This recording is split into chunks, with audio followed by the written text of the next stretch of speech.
While studying for a degree in the English field, there are three major ethical dilemmas that students may come across during their time in school. These three dilemmas fall into three categories. First one being plagiarism, second being the literature and the authors that they are studying, and the third being cheating when struggling within a class. As for plagiarism, let's look at an example of a scenario that could happen. Let's say you and your roommate are each English majors. You're both doing a final big research paper and you're both at your desks late at night studying and writing up for this research paper. When you look over at your dorm mate's desk and see their computer, you notice that they are copying and pasting from an old research paper from a past student that had this assignment. They are not properly citing, they are simply copying, pasting, stealing this past student's work. Though it's their friend, it's their dorm mate, they don't want to get them in trouble, they do have an ethic responsibility, a moral responsibility to report them for this academic inhonesty. Because it's simply not fair for not only all the other students that are doing the work and the research properly and citing properly, but it also isn't fair for the past student who doesn't realize that their work that they worked so hard on in the proper way is being stolen. As for the second ethical issue, I mentioned literature and authors that English students examine.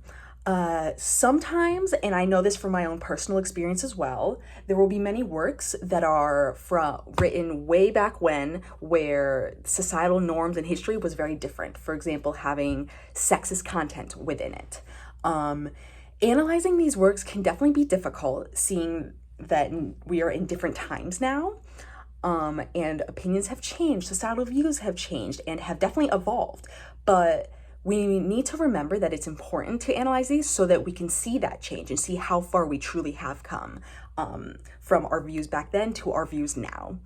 And it's important to analyze those so that we can see how far we've come, show what about those sexist, for example, literature / viewpoints is wrong and why now it's so much better.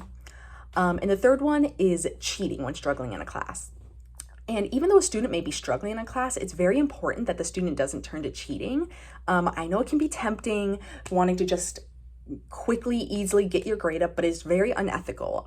Instead, what we need to prioritize is making sure students know different studying methods to figure out what might work for them so that they can find the studying method that helps them learn properly and in a way that they can improve their grades on their own.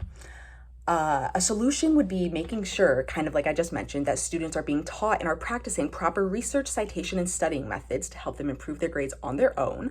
I feel as though this is something that I know in our class right now we have been being taught, but make sure that among all classes, this is something that is part of the curriculum so that no student feels they need to resort to cheating or plagiarism. In the academic honesty policy for Monroe Community College, it states research by the Center for Academic Integrity shows that campus norms and practices such as effective honor codes can make a significant difference in students' behaviors, attitudes, and beliefs. So this just goes to show that research shows that this academic honesty and integrity makes huge differences for the students.